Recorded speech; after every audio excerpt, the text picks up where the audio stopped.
Votre attention s'il vous plaît. Cet élément est en lingala et en français. Contactez-nous pour savoir s'il est aussi disponible en la langue de votre préférence. Veuillez aussi noter qu'il est en audio uniquement, dépourvu de ce fait d'image originaire. Évangileéternel.com, le site de l'Évangile éternel. christequality.com. Les cieux sont à la portée de votre main, juste par un simple clic de la souris. La rubrique Pasteur et thème vous convie de suivre en ce moment le bien-aimé de Jésus-Christ et des saints. Le pasteur Anselme Tamboué, ministre de l'Évangile éternel. Infatigable prédicateur. Redoutable défenseur de la saine doctrine. Grand débatteur biblique. Dénonciateur des faux Christ, des fausses doctrines et des fausses églises. Auteur de plusieurs enseignements. A confié l'Évangile à plusieurs. Une vraie référence généalogique pour beaucoup. Grand missionnaire de l'Évangile éternel partout dans le monde, il est nommé même là où il n'a pas mis pied. Plus de 30 longues années dans le ministère. Suivez-le tous les jours sur évangileéternel.com, le site de l'Évangile éternel. Là, vous y trouverez tous ces enseignements disponibles en texte, en audio et en vidéo, classés et ordonnés. Pour donc retrouver l'ordre de ces enseignements, nous vous conseillons de suivre ces vidéos depuis sa page sur notre site plutôt que sur YouTube. Bonne édification au nom de notre commun Seigneur et Dieu Jésus-Christ. Amen. Nous saluons l'assemblée de l'Éternel au nom de notre Seigneur Jésus-Christ.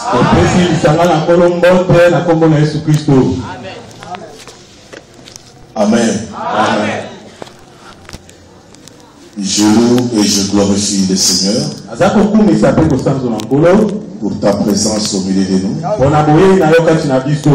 Que le Seigneur notre Dieu te bénisse. Lui qui t'aime plus que moi. Je n'ai pas la prétention de t'aimer plus que Dieu. C'est lui qui nous aime tous. Dont l'amour est sans réserve. Il n'a pas de réserve pour nous aimer. Il s'est laissé découvrir. Il s'est donné lui-même. Il a livré sa vie afin que toi qui n'as pas la vie, tu puisses recevoir la vie. C'est pourquoi ce matin, je t'invite à lever tes yeux vers lui, le maître, le juste, le saint, le véritable Dieu. Car il n'a pas de comparable. En dehors de lui, il n'y en a pas d'autre. Et sans lui, nous ne pouvons rien. C'est lui qui mérite vos acclamations. Acclamons le Seigneur.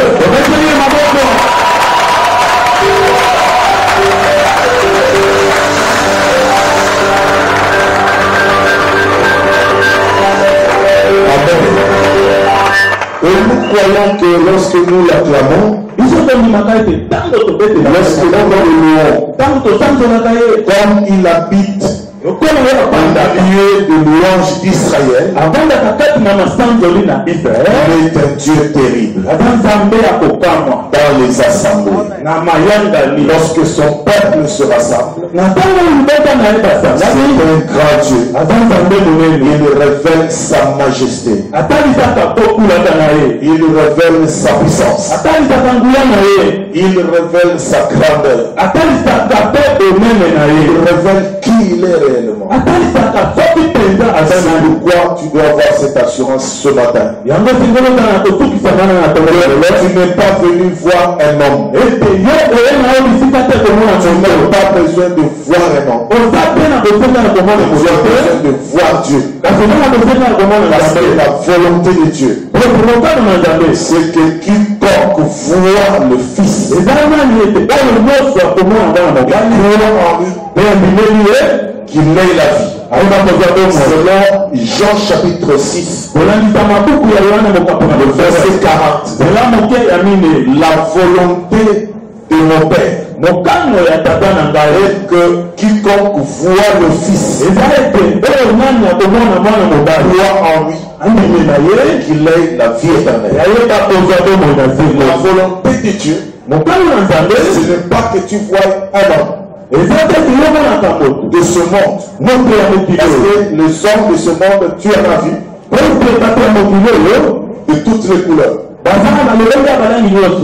Tu as vu des hommes grands et petits. Il y a eu des hommes qui ont marqué l'histoire du monde. Il y a eu des gens comme le Charlemagne. Il y a des rois comme Louis XIV. Selon qu'on nous a fait étudier dans l'histoire, ils ont été appelés des rois soleils. Mais ils sont morts. Il y a eu de grands hommes dont on a parlé. Nous étions déjà là. Sur la terre des hommes, nous avons entendu parler d'un certain Mao Tse-tung. Et il est mort.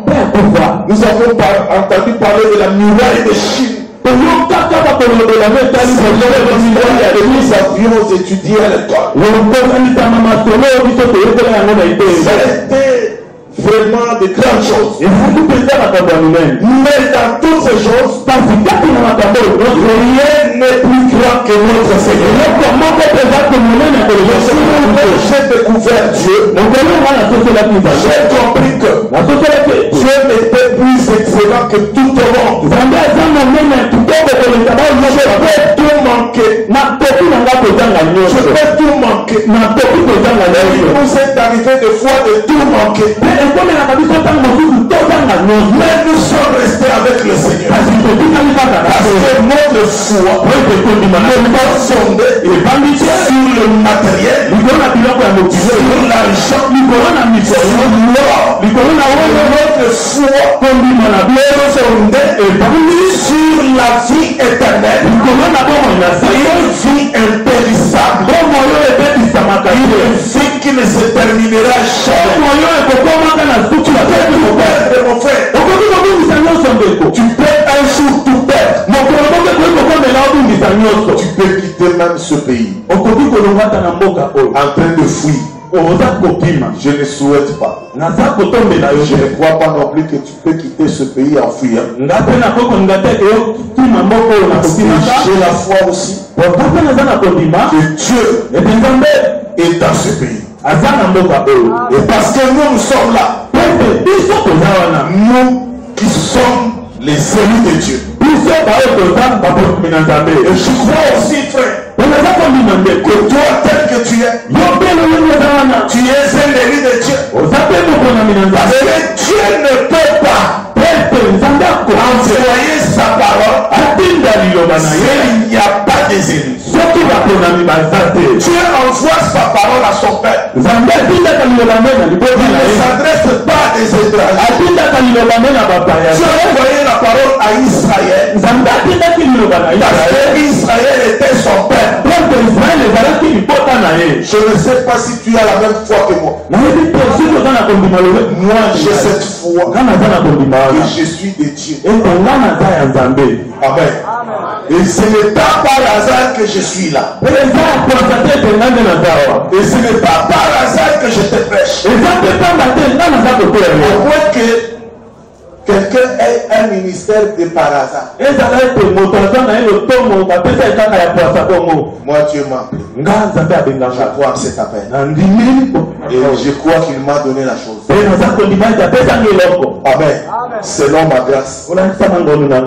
Selon cette petite grâce. Et je crois que, avant même que je ne puisse prêcher. Dieu me connaissait. Avant même qu'il ne m'appelle, il me connaissait. Et je ne suis pas dans le hasard. Moi, je suis dans la présence de Dieu. Dieu m'a connu d'avance et il m'a prédestiné à ces choses. Je ne suis pas là par pur hasard. Je ne crois pas que le hasard existe. Si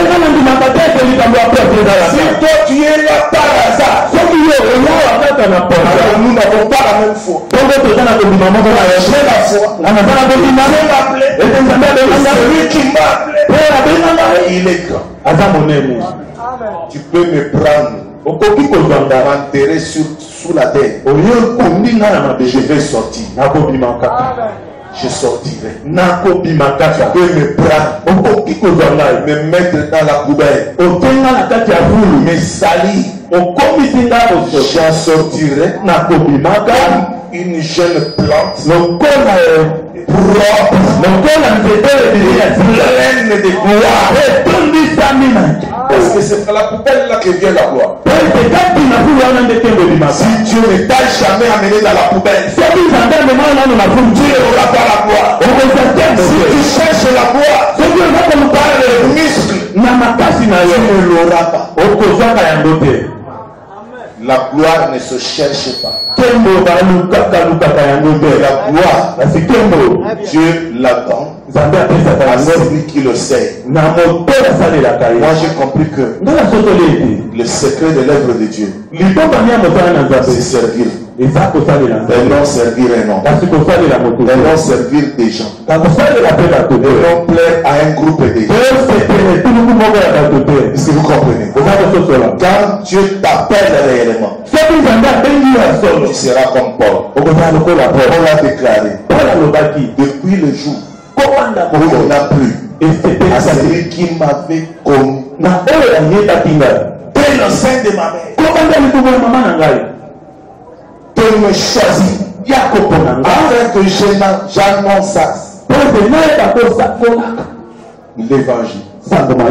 Je ne consultais plus ni la chair ni le sang. Amen. Je vais dire en quelque sorte, je ne m'appuyais sur personne. Je m'appuie que sur Dieu. Dieu me connaît, il m'a appelé afin que sa gloire éclate. Amen. Dans la petite grâce. Avec cette petite grâce, on a beaucoup enseigné. Beaucoup. Mais j'ai comme l'impression que je n'ai pas encore travaillé. Je l'ai dit. Je n'ai pas encore prêché. Je vous informe que je n'ai pas encore prêché. Rendez-vous au séminaire. Nous voulons un séminaire où, selon la vision de Dieu, nous devons impacter la ville de Kinshasa. Pas pour avoir la gloire. Les hommes charnels comprennent les choses aussi charnellement. Si on parlait de la gloire, nous en avons déjà. Amen. Ça y est. Mais ce n'est pas ça que l'on recherche. Nous voulons faire ce que Samson avait fait. Il a réuni les renards 2 à 2. Il a réuni les renards 2 à 2. Le feu à leur queue. Et il les a chassés. Quand ils se sont répandus dans les champs, le champ a brûlé. Est-ce que vous comprenez? Nous voulons appeler les gens que l'on mettra le feu à la queue. Or la queue, c'est l'enseignement. Amen. La queue, c'est l'enseignement. Quand ils sauront le feu, ils vont aller chercher comment éteindre le feu les récoltes des Philistins. Et nous allons enflammer les Philistins. Deuxième chose, je vais vous dire, frère bien-aimé, nous sommes entourés de géants. Nous sommes un peu comme à Jéricho, où il y a des géants. Amen. Nous avons des gens qui sont plus célèbres que nous. Nous avons des gens qui ont de grandes églises plus que nous. Nous avons des gens qui ont plus d'argent que nous. Nous avons des gens qui sont mieux connus ici à Kinshasa que nous.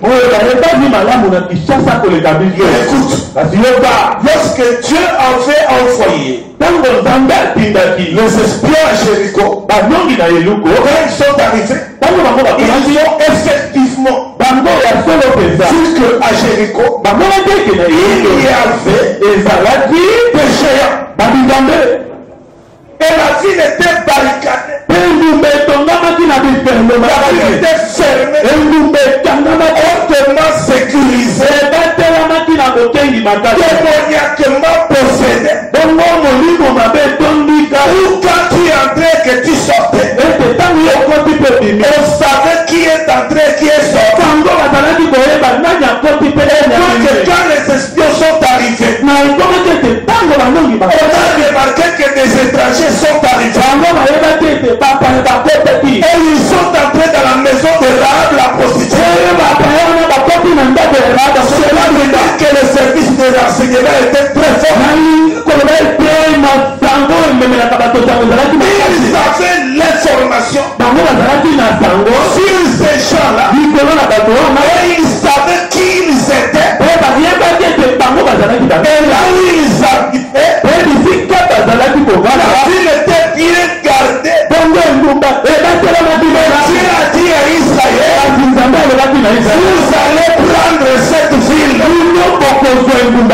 Je veux vous dire,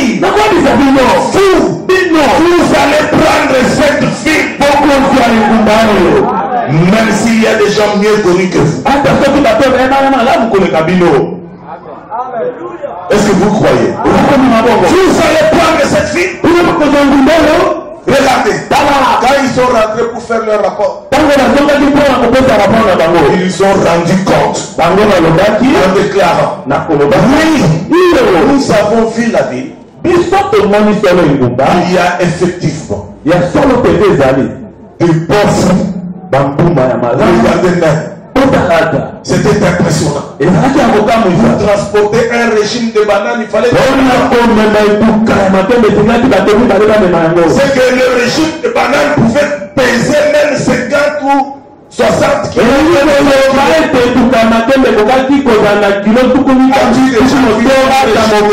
Qui pèse. Mais là, il y en a fait. Il y avait 2 personnes pour transporter. Et c'était une très belle ville. Amen. Ils ont rendu compte. Il y a eu 2 rapports différents. Les premiers rapporteurs ont déclaré ce qu'ils ont vu. Dans le rapport, on a déclaré ce qu'on a vu dans un rapport. On fait aussi des analyses dans un rapport. Ils ont dit, nous avons vu des géants, le fils d'Anak,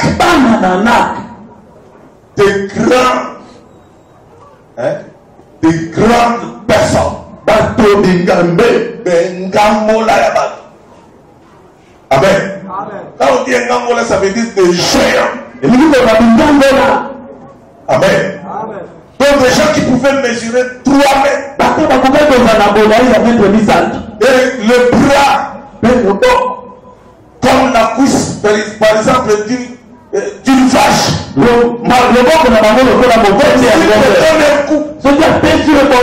montes et c'était des gens comme ça qui étaient là-bas. Amen. Des gens comme ceux-là. Et ils ont dit, à leurs yeux, Et à nos propres yeux, nous étions comme des sauterelles.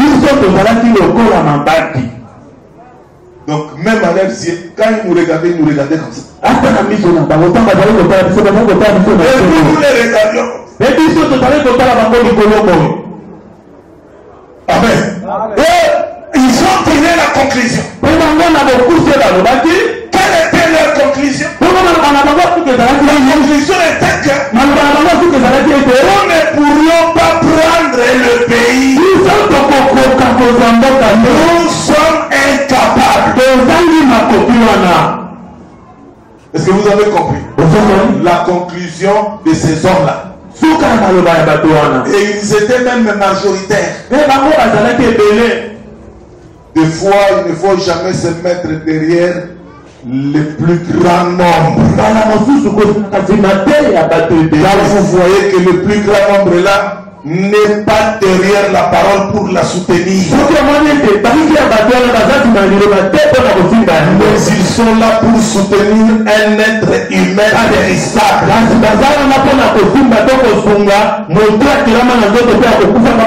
Josué et Caleb, on a dit aussi leur compte. Ils ont dit oui. C'est un pays où coule le lait et le miel. Nous y avons vu à nos yeux et à leurs yeux. Nous sommes comme des sauterelles. Mais nous comptons sur la grâce de Dieu. Si Dieu est avec nous, nous allons les manger. Ils seront notre pâture. Frère, si Dieu les livre, quelle que soit la grandeur, ça ne fera rien. Ce qui est très important, c'est celui qui est derrière. Parce que derrière, celui qui les soutient, c'est Dieu. Ou bien ce n'est pas Dieu. Or, nous savons que Dieu n'était pas avec eux. Car Dieu n'est pas avec vous. Dieu n'est pas attaqué. Dieu n'est pas derrière toi. Dieu n'est pas attaqué. Comme le fils de Sèvres. Nous avons dit au nom de Jésus-Christ que Paul prêche. C'est-à-dire ils ne le connaissent pas. Ils parlent d'un certain Jésus. Paul est en train de prêcher. Non, il fallait qu'ils disent au nom de Jésus qui t'a vaincu sous la croix. Je te chasse. Et j'ai reçu ordre en vertu de la parole de Dieu de te chasser au nom de Jésus. Au nom de Jésus, nous chez nous flèches. Au nom de Jésus, vous reposerez les nez aux malades et les malades seront guéris. Au nom de Jésus, vous marcherez sur toute la puissance du Jésus. Vous chasserez les démons. Amen. Ils n'avaient pas cette connaissance. Ils n'avaient pas cette parole. C'est pourquoi ils ne pouvaient pas le faire.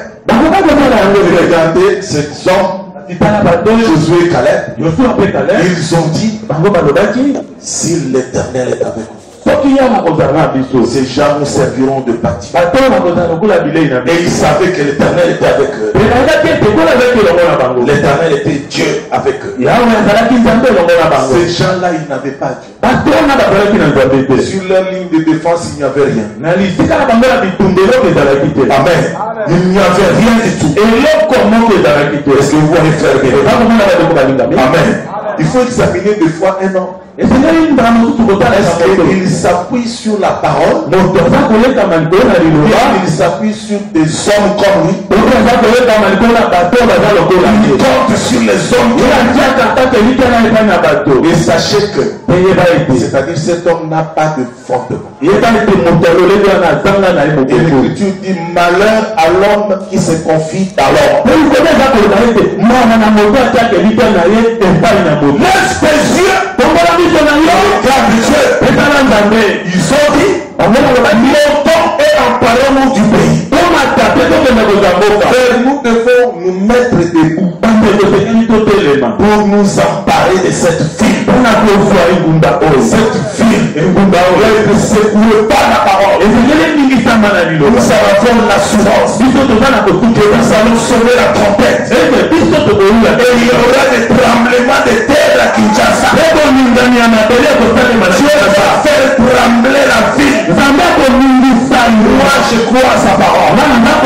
C'est la parole qui dit. Vous croyez que la parole est un tremblement de terre? Moi j'ai cette foi. J'ai cette vision.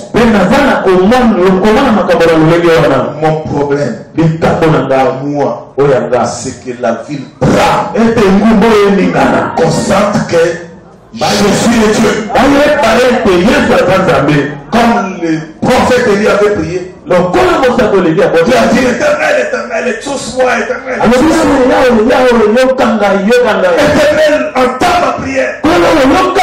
Exauce-moi. Il a enchaîné la prière. Il a déclaré, a fait des déclarations. Faire la prière, c'est aussi des déclarations. Des déclarations de guerre contre l'ennemi. Parce que la foi elle-même est une déclaration de guerre.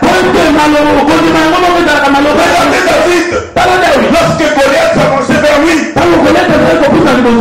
en disant je vais te déchirer aujourd'hui, je vais faire de toi la nourriture de toi sort. David, là où il était petit, mais derrière David, il y avait celui qui était plus grand que Goliath. Et David aussi a dit, toi Philistin circoncis, aujourd'hui je vais couper ta tête. Tu sauras qu'Israël est Dieu. Amen. Il n'a pas su peur. Il s'est avancé avec sa petite taille devant le Philistin. Il a dit au Philistin, viens devant moi. En arabe c'est le javelot. Viens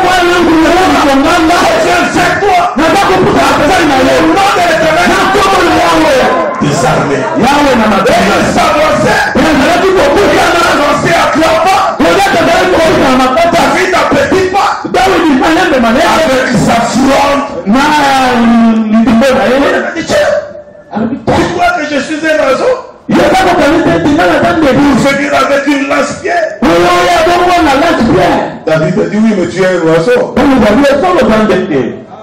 Aujourd'hui tu ne vas plus voler. La parole dit que la pierre a foncé et le front de Goliath, la main de Dieu lui-même. Quand tu mets Dieu devant, Dieu viendra devant. Dieu va passer devant et il affrontera ton ennemi. Et ce Dieu-là, c'est la parole. La pierre, c'est la parole. Il ne faut pas avoir des armes non conventionnelles. N'utilise pas le mensonge. Car le Seigneur a dit, revêtez-vous de la vérité pour ceinture. Amen. Marche dans la vérité. Et Dieu te donnera la victoire. Amen. Est-ce que vous comprenez, frère bien? Amen. Lève-toi. Lèvons-nous et emparons-nous du pays. Amen. J'aimerais encore enlever en toi cette confession. Généralement répandue. Le mois de janvier, c'est le mois de la crise. Ne confesse pas ça. Dis pas ça. Car le mois de janvier, Dieu peut en faire un mois fertile. Dieu, pas un homme. Ce mois de janvier, tu peux même payer une voiture. Ce mois de janvier, tu peux payer la maison. Amen. Ce mois de janvier, tu peux avoir du boulot. Rien n'empêche Dieu de travailler au mois de janvier. Ah, janvier. Oh, janvier. Oh, est-ce que janvier c'est Dieu? Janvier ne deviendra pas Dieu non plus. Amen. Il te sera fait selon ta foi. Si ta foi est que le mois de janvier est un mois de crise, de sécheresse, oui, ça sera selon ta foi. Si tu rejettes la déclaration selon laquelle janvier, Dieu ne travaille pas. Dieu est en train de faire les inventaires au ciel. Il a fermé tous les magasins. Tous les magasins. Il a fermé les tanks. Dieu est en train de regarder le programme. Il fait le bilan. Qui t'a donné cette information? Dieu ne travaille pas au mois de janvier. Dieu travaille en tout temps. Amen. Il est capable de travailler en janvier.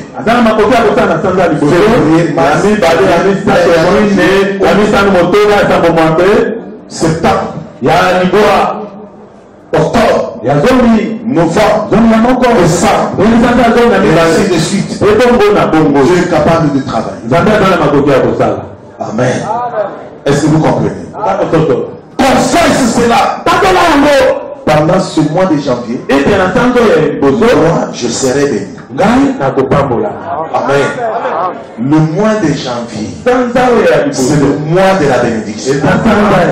Le mois de janvier, c'est le mois de la visitation de Dieu. Le mois de janvier, déclare-le. Le mois de janvier sera un mois béni de la part de l'Éternel.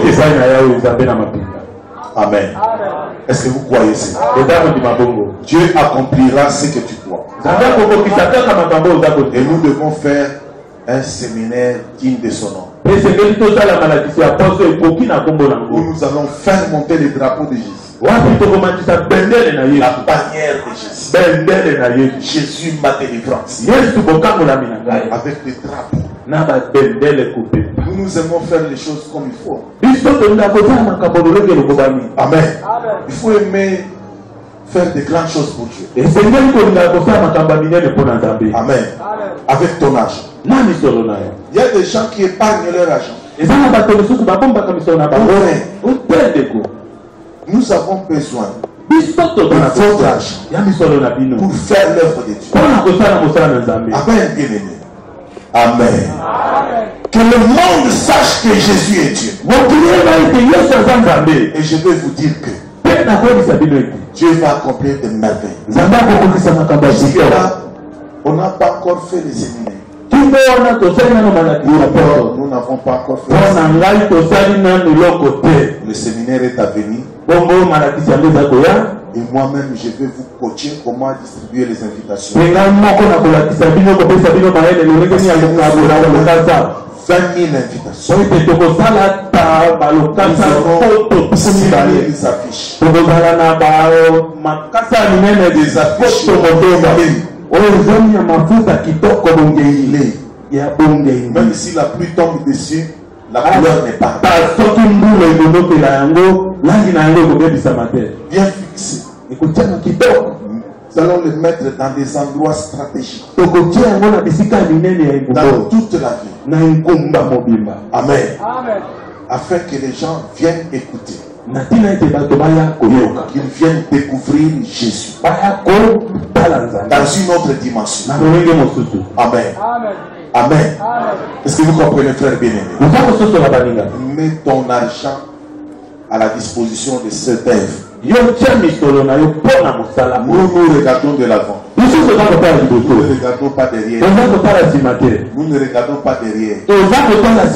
Ici, derrière nous, nous avons fait quelque chose. Mais nous avons déjà oublié ça. Nous voulons voir les grandes choses. Ce Dieu-là, il était Dieu hier. Aujourd'hui, il est Dieu. Demain, il sera toujours Dieu. Il est le même hier, aujourd'hui. Amen. Est-ce que vous comprenez, frère bien? Qu'on ne t'intimide pas. Même si la ville est bien barricadée, nous allons traverser par la foi.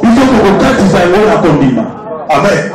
Jéricho est tombé à partir de la sonnerie de la trompette. Amen. Or la trompette, c'est la parole. Amen. Donc nous devons sonner 7 fois la trompette ici. Je prends ça d'abord de manière brute. Être inspiré de Dieu. Il dit pour enseigner, pour instruire, pour exhorter. L'écriture n'est pas là seulement pour enseigner. Parce qu'il y a des gens qui sont tarés. Oh, pourquoi tu as utilisé cette écriture comme ça? Non,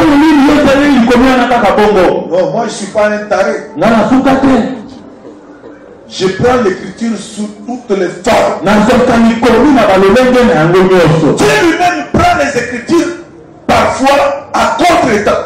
Parfois il les prend dans le temps. Est-ce que vous le croyez? Il faut que Dieu vous élève dans la connaissance. Il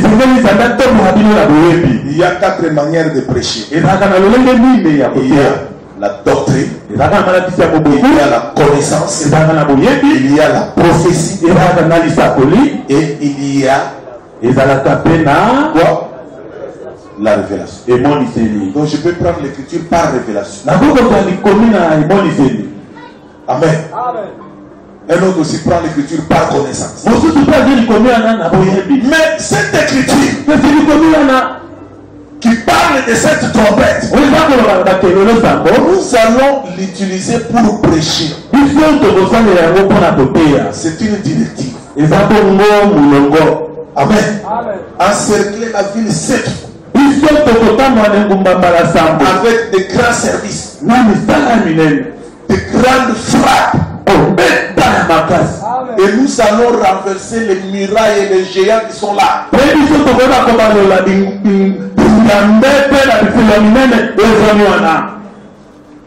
Amen. Est-ce que vous avez maintenant la même vision que moi?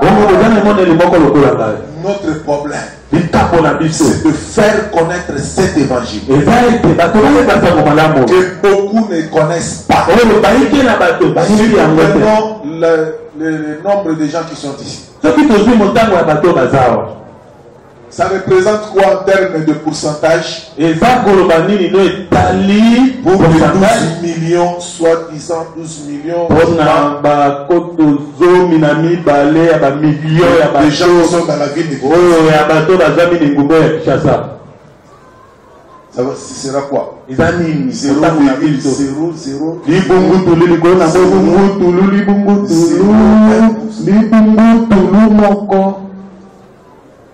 Nous sommes loin d'influencer la ville. Regardez du temps de Pierre, de Jacques et de Jacques. Et de Jean. La parole dit que ils avaient rempli Jérusalem de leur enseignement. C'est-à-dire Jérusalem était secoué. Jérusalem tremblait. Jéricho tremblait. Avant même qu'on ne prenne Jéricho. La prostituée a dit aux espions, nous savons que Dieu vous a donné cette vie et Ngomba. Est-ce que vous comprenez? Amen. J'ai comme l'impression que vous n'avez pas encore la même vision que moi. Est-ce que toi tu peux aussi confesser que Dieu m'a donné déjà cette vie? Dieu m'a donné ce pays. Même là où tu travailles, Dieu t'a donné cet endroit. Partout où tu foules les pieds, Dieu m'a donné ici. Ce bureau ici, c'est mon bureau. Je vais dominer tous les esprits qui sont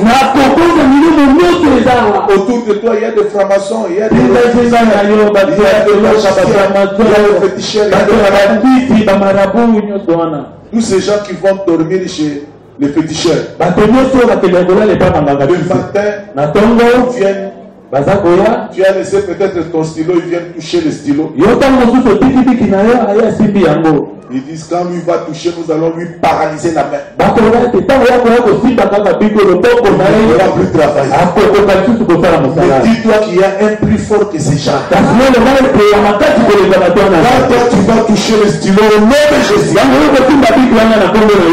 les dégâts des diables qui étaient dans les stylos vont partir de son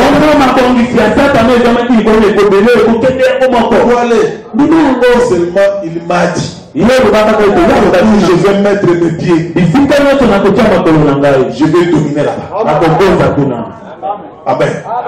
Est-ce que vous comprenez? Amen. Mettons-nous debout pour lire l'écriture.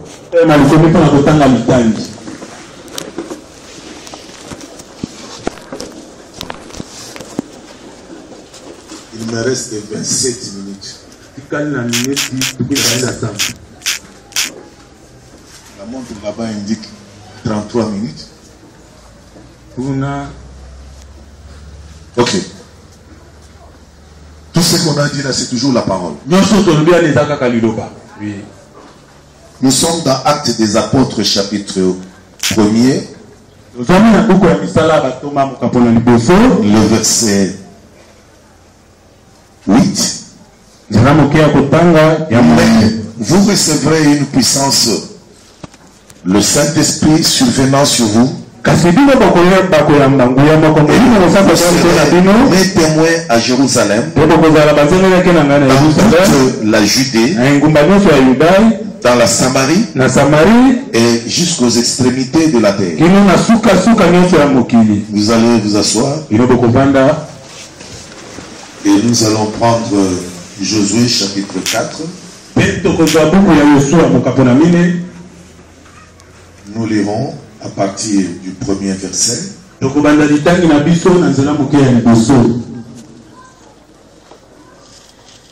Lorsque toute la nation eut achevé de passer le Jourdain, l'Éternel dit à Josué, prenez 12 hommes parmi le peuple, un homme de chaque tribu. Donnez-leur cet ordre.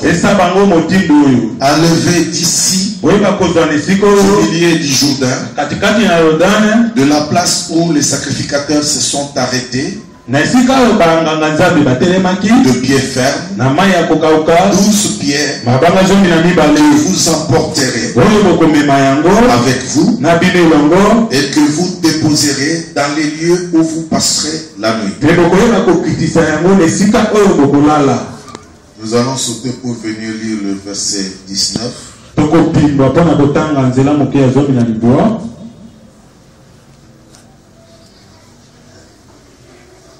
Le peuple sortit du Jourdain le 10e jour du premier mois. Et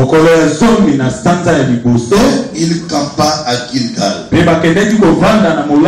à l'extrémité orientale de Jéricho. Josué dressa à Gilgal les 12 pierres qu'ils avaient prise du Jourdain. Il dit aux enfants d'Israël, lorsque vos enfants demanderont un jour à leur père, que signifie ces pierres, vous en instruirez vos enfants. Et vous direz, Israël a passé ce Jourdain à sec. Car l'Éternel, votre Dieu, a mis à sec devant vous les eaux du Jourdain, jusqu'à ce que vous eussiez passé, comme l'Éternel votre Dieu l'avait fait à la mer Rouge, qu'il mit à sec devant nous jusqu'à ce que nous eussions passé, afin que tous les peuples de la terre sachent que la main de l'Éternel est puissante, et afin que vous ayez toujours la crainte de l'Éternel votre Dieu. Amen. Il est le même hier aujourd'hui. Toi qui as été avec Moïse, tu as été avec Josué, et tu as été avec Pierre, Jean et Jacques. Tu as été avec Paul, parce qu'ils se sont appuyés sur ta parole. Tu as révélé que tu étais Dieu. Seigneur, manifeste-toi puissamment ce matin au milieu de ton peuple. Et pourquoi pas nous? Seigneur, tu as travaillé avec tous ces héros de la foi. Tu as travaillé avec Esther. Tu as manifesté ta puissance à cause de sa foi. Agis aussi en nous à cause de notre foi. Change les temps et les circonstances. Bénis ce peuple, notre Dieu, comme le lait de ta présence. Dans le nom de Jésus, enrichis-nous par ta parole. Dans le nom puissant de Jésus, nous avons ainsi prié. Amen. Amen. Que le Seigneur vous bénisse encore, bien-aimés. Amen. Accrochons-nous à la parole. Ceux qui se sont accrochés à la parole, ils ont vécu la démonstration de la puissance de Dieu. C'est par la parole, frère bien-aimé. Ils n'ont pas cherché autre chose que la parole. Ils n'ont pas allé chercher même les prophéties. Ils ne sont pas allés chercher les visions, mais ils ont cru à la parole. Et la parole a accompli ses œuvres. Amen. Si tu crois, tu verras la gloire de Dieu. Crois-le ainsi. C'est pourquoi, frère bien-aimé, regardez. Nous sommes en train de parler de la verge qui avait fleuri. Cette verge avec laquelle Moïse a fait de grandes démonstrations dans le pays d'Égypte. Elle était entre les mains de Moïse. C'est par cette verge qu'il a ouvert les eaux de la mer Rouge. C'est avec cette verge que Moïse a conduit les enfants d'Israël dans le désert. Et avec cette verge, Dieu a fait une démonstration. La verge a porté le fruit. Elle a connu une croissance. Et nous avons démontré que cette verge, c'est le Seigneur Jésus-Christ lui-même, dans la main de Dieu. Car le Fils ne fait que la volonté du Père. Jésus en tant que serviteur. Jésus a plusieurs attributs ou fonctions. Jésus est lui-même le souverain sacrificateur selon l'ordre de Melchisedec. Jésus est le roi de paix. Il est appelé roi de Salem. Salem veut dire la paix. Comme Jérusalem, la cité de paix. Quand on parle du prince de la paix, c'est lui Jésus qui est le roi de Jérusalem. Amen. Il est en même temps roi de justice. Parce qu'il n'y a pas plus juste que lui. Jésus est le plus juste de tous. Et c'est lui le plus grand juge. Le juge de toute la terre. Amen. Donc Jésus est le tout de Dieu. Dieu dans sa totalité, habité en Jésus-Christ. Est-ce que vous comprenez? C'est pourquoi l'Écriture dit en lui habita corporellement. C'est-à-dire dans son corps, habitant corporellement, que la plénitude de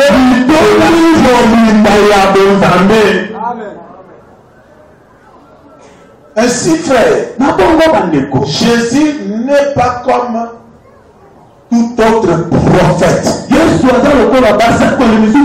Car la parole dit que Dieu lui donne l'esprit sans mesure. Si quelqu'un est prophète, on lui donne une portion. Une portion de la grâce. C'est dire une partie. Est-ce que vous comprenez? Je ne peux pas dire moi, j'ai toute la plénitude de Dieu. Non, c'est faux. Amen. Je ne peux pas dire ça. Mais Jésus, il était le roi. Quand il est descendu de la montagne, il est monté sur un âne. Il a étendu sur son chemin de panne.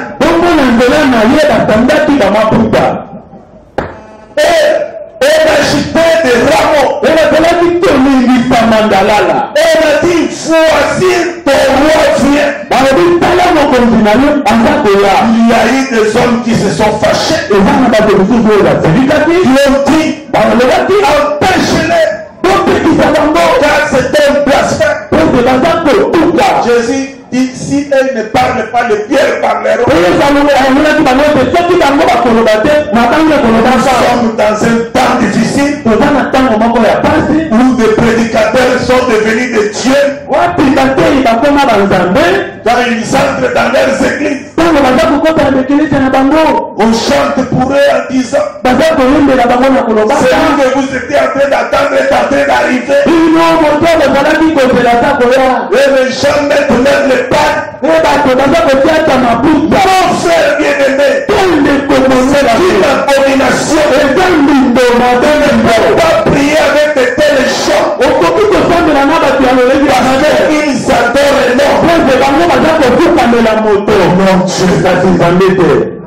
ce sont des idolâtres.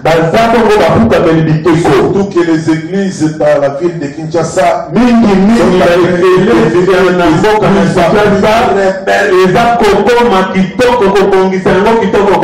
ce n'est pas bon. Mais cela suscite l'esprit de dispute. Tout le monde veut être assis là-bas au-dessus. Vous verrez le pasteur visionnaire, il est comme Dieu lui-même dans son trône.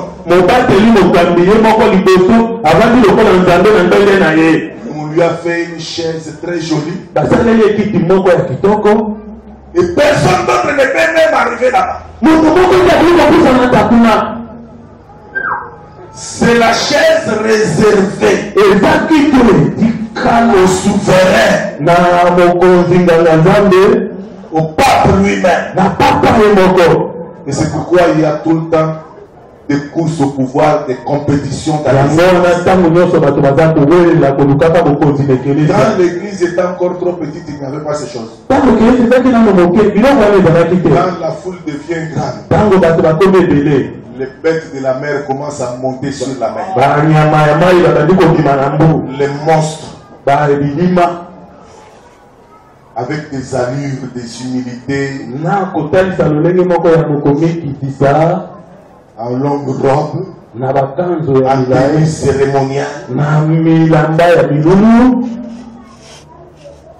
Les gens commencent à avoir des toges. Avec une feuille, on a dessiné une croix derrière.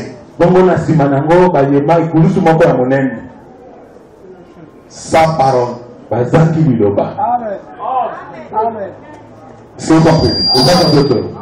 Même s'il ne fait rien, mais il vient parler quand même dans l'église. Il y a d'autres pasteurs qui sont restés spécialistes de l'argent. Quand on veut demander l'argent, on appelle. Il vient faire commenter tout ça. Pas pour prêcher, mais pour parler de l'argent. Puis pas. Et puis on dit non, il a l'onction. Quand on parle de l'argent, il peut sortir même une onction que n'ont pas connu les apôtres. L'onction financière. L'onction industrielle. L'onction de développement. L'onction économique. L'onction des affaires étrangères. L'onction intérieure.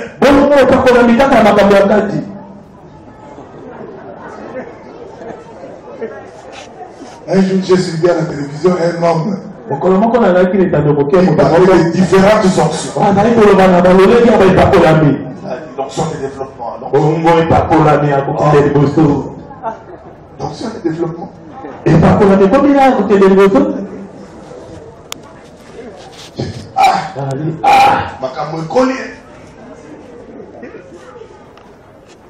Est-ce que vous voyez faire? Ce n'est pas l'onction. Amen. Ce n'est pas l'onction. Ce sont des choses de l'ennemi, le diable, qui sont entrés dans l'église. Amen. Amen. Écoutez, frère bien-aimé. Celui que nous adorons, celui que nous prêchons dans l'église, c'est Jésus. Amen. Amen. C'est Jésus. Nous ne prêchons pas un homme. Nous devons prêcher Jésus. Car le peuple a besoin de voir Jésus. Amen. C'est Jésus, le seul, et l'unique, qui il y avait Dieu dans sa totalité. Le Dieu qu'on a connu à Sinaï, comme la haute tension, comme un feu dévorant, est rentré dans cet homme. Quand il est entré dans cet homme, Dieu est devenu doux. Feu dévorant. Lui qui était inaccessible, il a rapproché les hommes. Est-ce que vous comprenez? En lui, habitant corporellement, il était capable de frapper un arbre. L'arbre foudroyé par un courant de haute tension pour prouver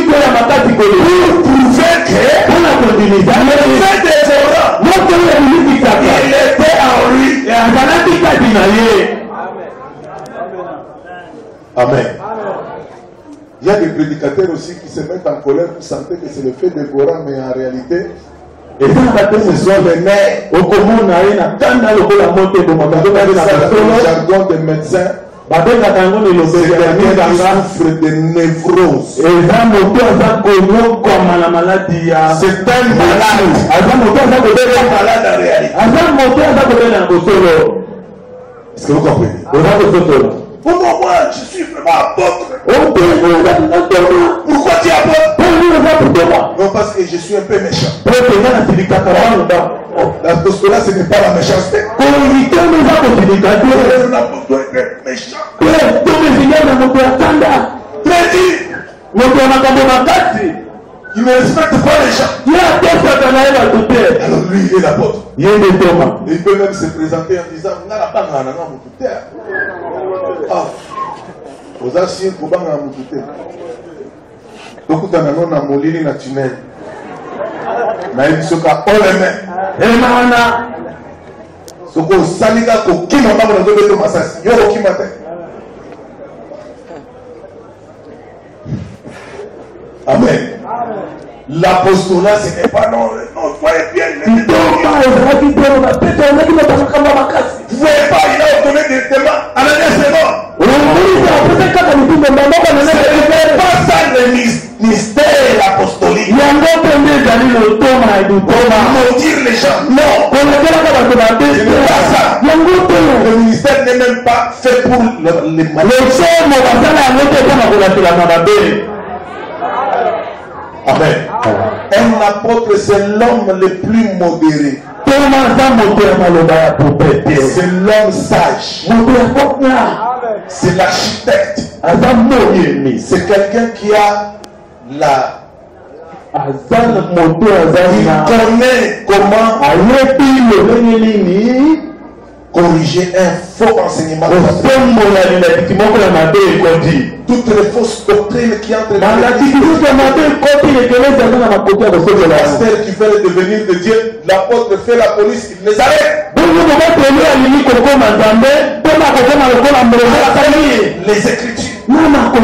L'apôtre c'est aussi un agent de l'ordre dans l'église.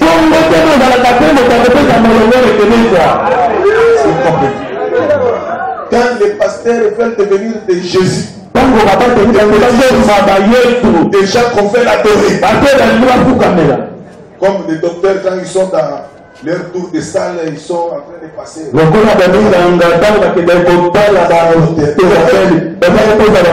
saluent pas les gens, oui. Ils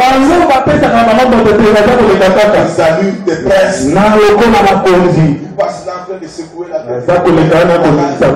Un peu comme Mobutu dans les procès. Ils secouent la tête. Est-ce que vous comprenez? Des petites adorations là, des allures, des prêtres.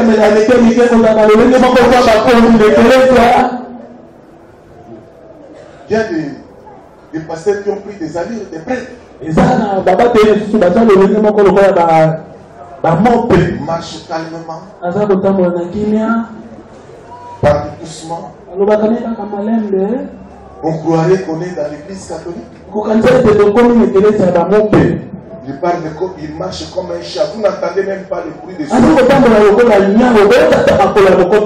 Non, parce qu'il est pasteur. Il marche calmement. Comme un chat qui s'introduit dans la maison.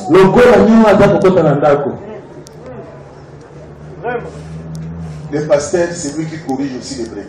Quand une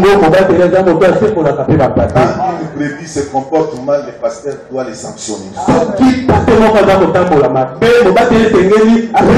C'est l'œuvre pastorale. Celui qui corrige les brebis, c'est un pasteur. Ce n'est pas un apôtre. À ce moment-là. Pour les gens, non. L'apôtre, c'est lui qui jette les gens dehors. Qui vous a dit ça?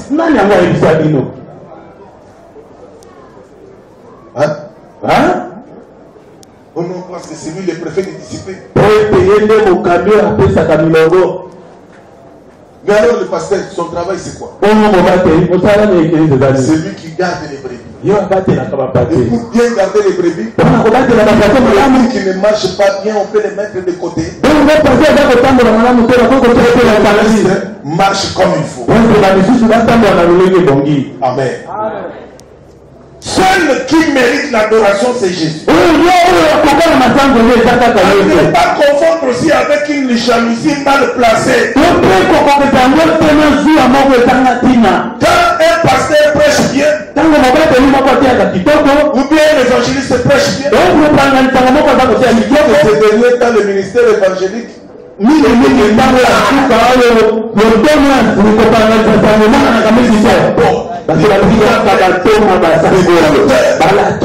des mots impressionnants.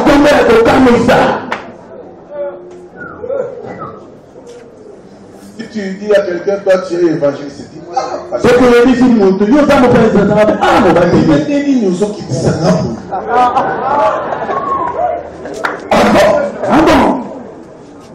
Mais ce que je fais ici, c'est l'évangélisation. Moi, je fais aussi beaucoup d'évangélisation.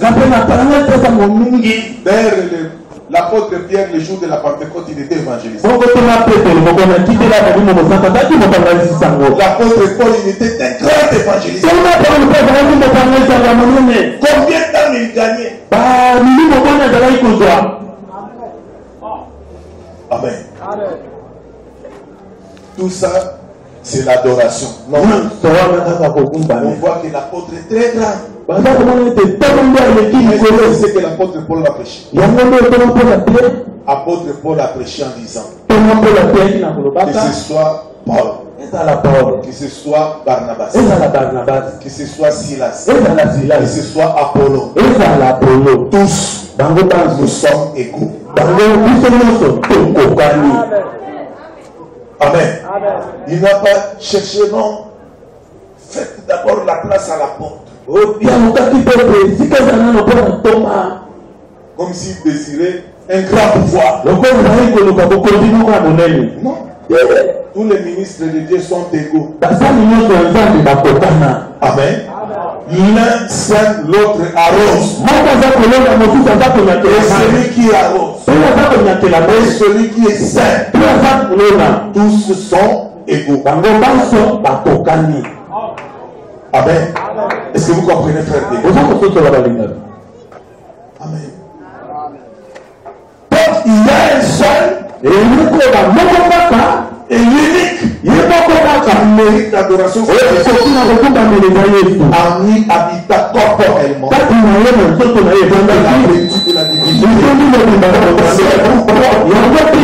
Il est la verge. Il est en même temps la verge. Il a fleuri. Cette verge qui a ouvert les eaux de la mer Rouge. Elle est devenue un arbre qui a porté les fruits. Elle est entrée dans l'arche. Elle a marché avec le peuple. Mettant dans l'arche. L'arche, c'est la parole. Est-ce que vous comprenez? Et comme il avait ouvert la mer Rouge avec Moïse, il a ouvert aussi le fleuve Jourdain. C'est-à-dire il est le même avec l'esprit avec Josué permet Paul Barnabas. Est-ce que vous comprenez? Il était d'Arrache. Pourquoi? Parce qu'il avait déjà produit les fruits. Et l'arche était cachée où? Le lieu très saint. Le lieu très saint, ça veut dire quoi? Le lieu très saint, ça veut dire la chambre de Dieu. Personne ne peut entrer dans la chambre. La chambre, c'est le lieu secret. Là où le papa peut enlever les habits. Est-ce que vous comprenez? Il peut se dévoilé en quelque sorte, je vais dire. Si tu es encore bébé spirituel, tu vas être des fois choqué. C'est là où Dieu devient nu. Il enlève le voile. Avant qu'on le voie clairement. En dehors de là, on ne voit pas Dieu.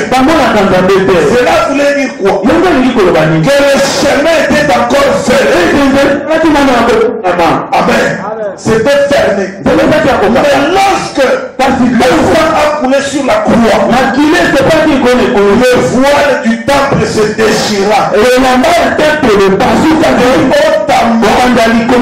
Pour dévoiler Dieu. Est-ce que vous comprenez? Pour que le peuple voie Dieu. Que la route qui était fermée ouvert le chemin. Jésus lui-même a dit, je suis le chemin. Il ne veut venir au Père que par moi. C'est pourquoi ces jours-là, regardez frère bien-aimé, lorsque l'arche est entrée dans le Jourdain, tu as dit à Josué,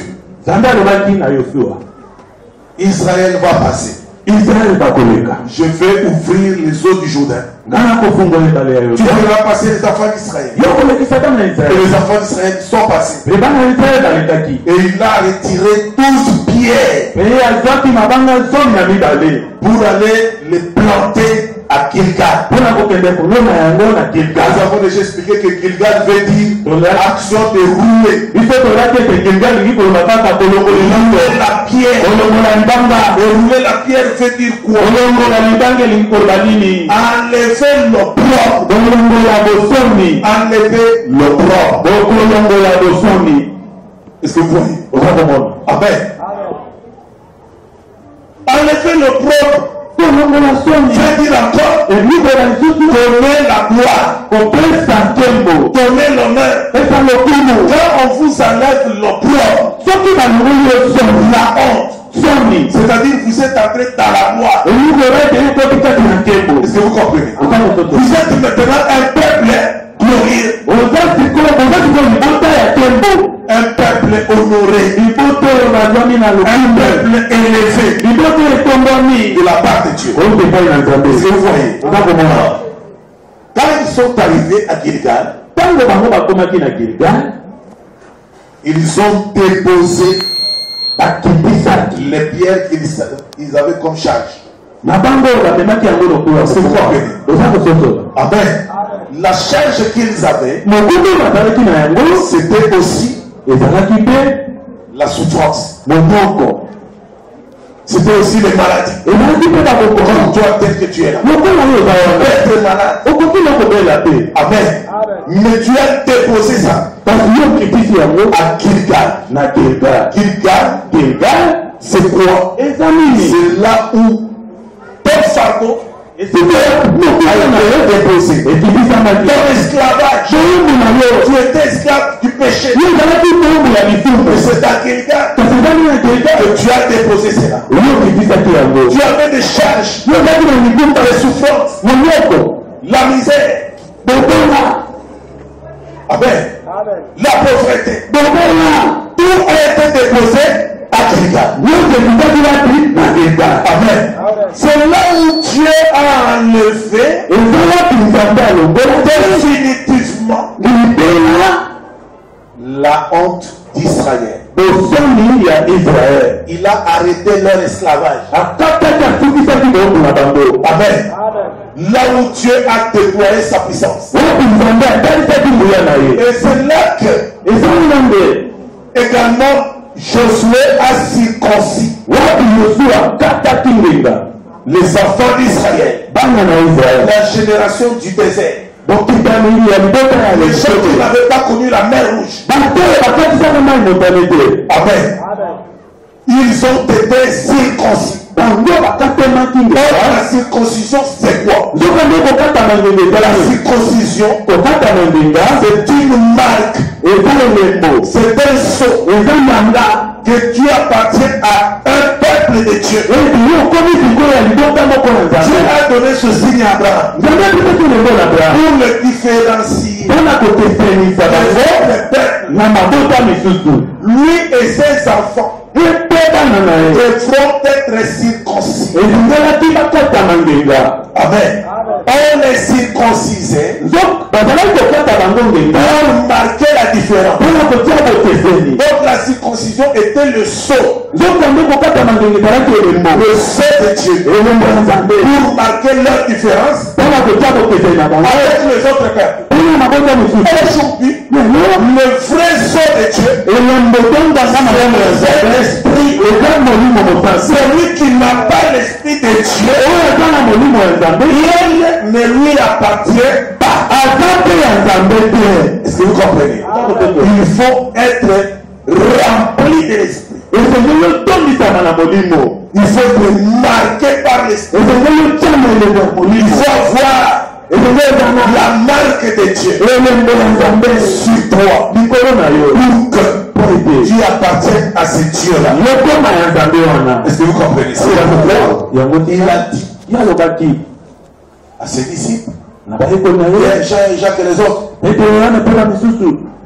ne sortez pas encore. Restez à Jérusalem. Vous allez recevoir le Saint-Esprit, de puissance survenant sur vous. Vous serez mes témoins. En commençant par Jérusalem, dans toute la Judée, la Samarie, jusqu'aux extrémités de la terre. Est-ce que vous comprenez? Il commence par Jérusalem, la ville royale, ensuite la Judée, amen, qui est la province, amen, de Juda, ensuite la Samarie, il récupère aussi la Samarie, et après il va dans le monde entier. Est-ce que vous me suivez très bien? Amen. Est-ce que vous voyez cette chose? Amen. Alors frère bien-aimé, le jour de la Pentecôte, Dieu est descendu là où il y avait l'arche. Car Jésus avait choisi 12 hommes. Amen. Il a choisi 12 hommes parmi lesquels il devait habiter. Il a déposé sa parole dans ces hommes-là. Et le jour de la Pentecôte, il a confirmé sa parole. Ici, il a la parole. Il a envoyé le Saint-Esprit. Le Saint-Esprit est venu pour confirmer ici. Il y a la parole. Amen. Que Dieu est au milieu de son peuple. Amen. Souvenez-vous, Josué a dit, à ceci vous reconnaîtrez que Dieu va chasser toutes les nations qui sont devant vous. Amen. Est-ce que vous suivez très bien? Comment ce jour-là, dans les Jourdains, le Jourdain s'est séparé. La route a été ouverte pour entrer dans le pays de Canaan. Est-ce que vous comprenez? La route a été ouverte et Israël est passé. Dieu a démontré sa puissance. C'est pas cette démonstration de la puissance que Dieu confirmait le peuple est en train de passer Cela veut dire que le salut est là maintenant. Est-ce que vous comprenez? Et Dieu ne fait jamais quelque chose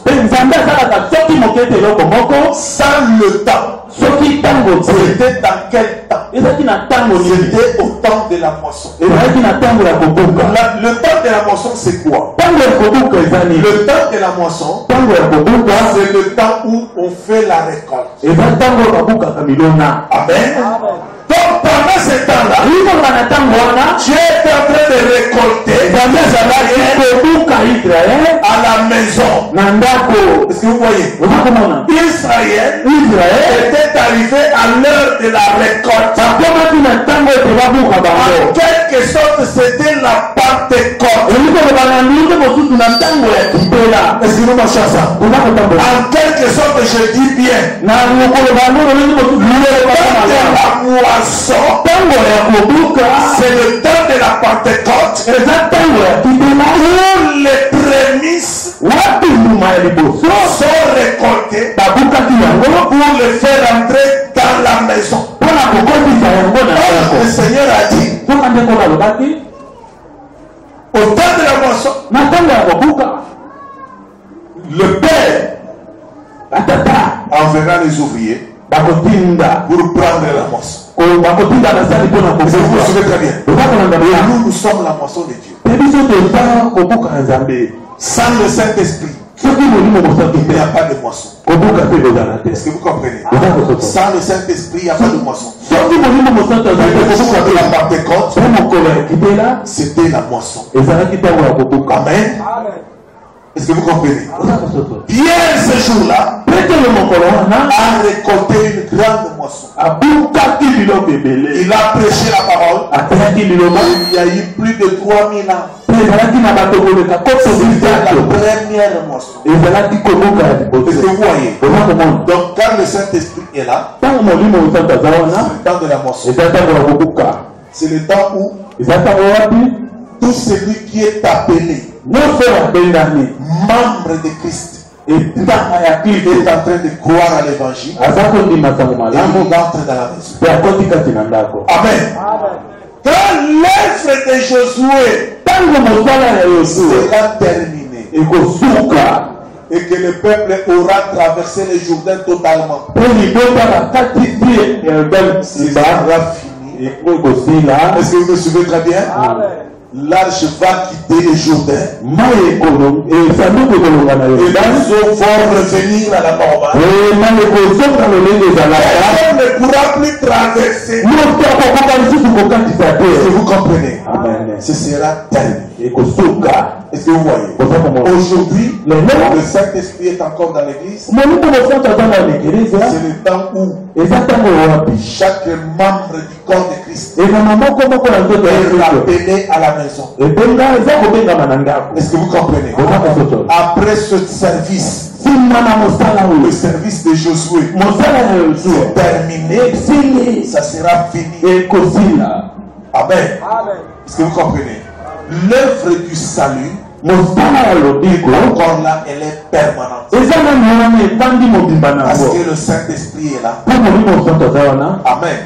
Josué est en train de faire entrer le membre de l'église comme il faisait entrer les membres d'Israël. Est-ce que vous voyez? Aujourd'hui, Josué, c'est le Saint-Esprit. Et un jour, le Saint-Esprit va quitter l'église. Le Saint-Esprit changera aussi de camp. Il reviendra à Israël. Est-ce que vous voyez? Aujourd'hui, il y a l'action de l'Esprit. Amen. C'est la verge. Travailler. Car Jésus a dit, je serai avec vous jusqu'à la fin des temps. Le Seigneur vous bénisse.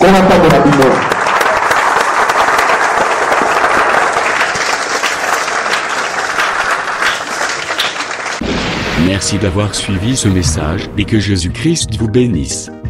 Si vous avez une question à l'intention de l'homme de Dieu, si vous voulez que l'homme de Dieu prie pour vous, si vous voulez vous confier à l'homme de Dieu, ou si vous voulez tout simplement bénir l'homme de Dieu, contactez-le directement si ses coordonnées sont disponibles depuis sa page. Sinon, contactez-nous et nous lui transmettrons vos préoccupations. N'oubliez pas de faire un tour à notre page évangélisation pour voir en quoi vous pouvez vous rendre utile à Christ par cette œuvre. Que Dieu vous bénisse tous. Amen. ChristQuality.com. Les cieux en un clic de la souris. Évangile-éternel.com, le site de l'Évangile éternel. Christ Equality Foundation, équilibrer la manne ramassée dans le désert de sorte que chacun ait un maire. Nous sommes Christ Equality Foundation, un cyberespace évangélique international et multilingue, dédié à la promotion mondiale de l'évangile éternel, l'évangile tridimensionnel, là où la profondeur, la précision et l'exactitude se donnent rendez-vous pour vous exposer, d'une manière suivie, la saine doctrine de prophètes et des apôtres bibliques, ainsi que la révélation de Jésus-Christ, le mystère caché de tous les temps. Nous sommes facilement reconnaissables par notre unique logo distinctif, que vous retrouverez dans chacune de nos publications. Vous pouvez accéder à notre plateforme en tapant soit sur christequality.com, soit sur évangile-éternel.com. Vous y trouverez des enseignements bibliques, des cantiques et autres extras, en vidéo, en audio et en texte, disponibles en la langue de votre choix. En dehors de son multilingue site web, Christ Equality Foundation administre aussi une chaîne YouTube, disponible elle aussi en plusieurs versions linguistiques. Pour accéder à l'une des versions de notre chaîne YouTube, celle de votre préférence linguistique, vous n'avez absolument point besoin de vous rendre sur youtube.com. Tout le contenu de notre chaîne YouTube est facilement accessible depuis notre site, christequality.com et évangile-éternel.com. L'avantage du site, c'est le fait que les enseignements et autres publications vous sont présentés en ordre et catégorisés par rubrique, par prédicateur et par version linguistique.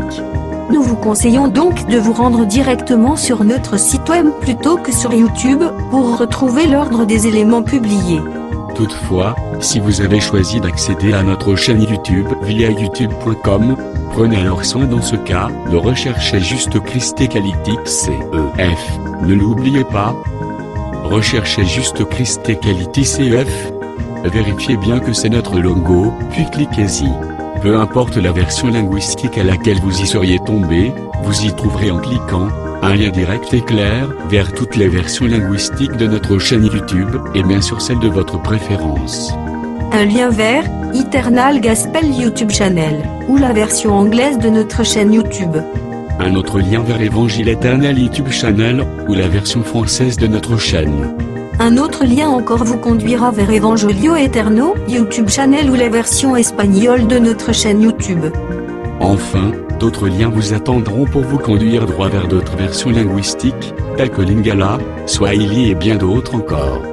Nous continuons de travailler pour vous offrir les plus des versions possibles. Revenez souvent vérifier pour savoir si d'autres langues ont été ajoutées, et pour retrouver bien des saintes surprises. Notre mission est simple.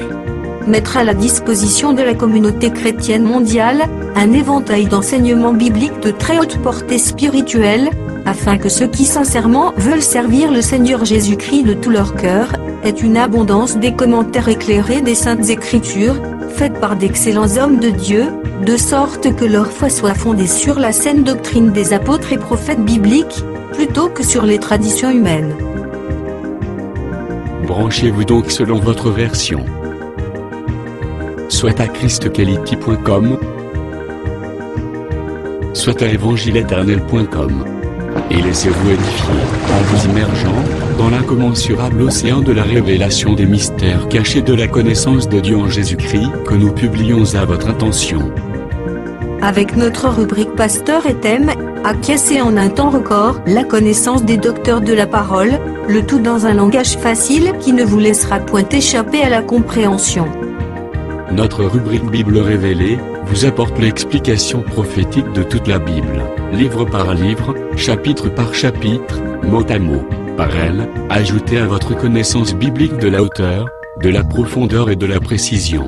La rubrique Cantiques de Sion vous offre gratuitement des milliers de cantiques instrumentaux et chantés pour accompagner votre méditation, adoration et louange à Jésus-Christ notre Seigneur et Dieu, par lequel vous vous transportez littéralement en sa présence. Et par tout le reste de nos rubriques telles que radioévangile-éternel.com, évangile-éternel.com TV, Bible audio multilingue, Église virtuelle et culte de prière en ligne, requête de prière, témoignages, questions et réponses, débats religieux et bibliques, prophéties et actualités, et bien d'autres encore. Au travers elles toutes, acquiescez la sagesse et la crainte de Dieu, maîtrisez la saine doctrine, discernez facilement les erreurs et les faux enseignements, rabrouez les faux prophètes, les faux apôtres et les ouvriers trompeurs, démystifiez les fausses églises, les fausses doctrines, les hérésies ainsi que l'apostasie.